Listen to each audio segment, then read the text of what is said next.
Сәлем достар. Сендермен осындай мектеп бөлісеміз. Алдымен жұмыртқаны ағынан сауысын ажыратамыз.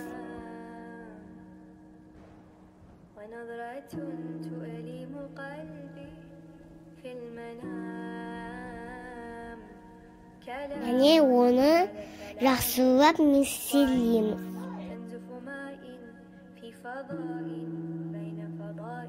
Және қант саламыз. Оны да жақсылап бөлеміз.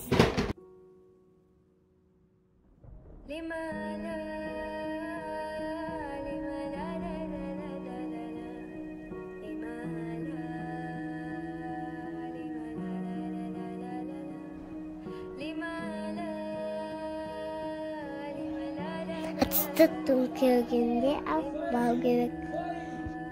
Лимонды сығып қосамыз. Және микселейміз. Үстіне лахмал қосамыз. Бәрін жақсылап араластырамыз. Оны формаға салып пісіреміз. Енді кремін жасаймыз. Сливкенің үстінде қант қосамыз. Қою болғанша микселейміз.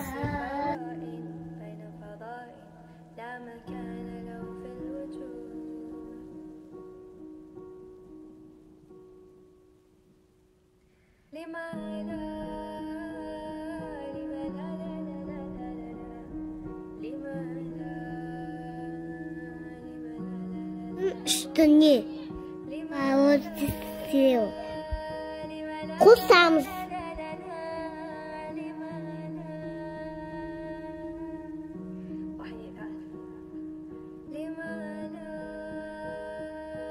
Біздің креміміз дайын.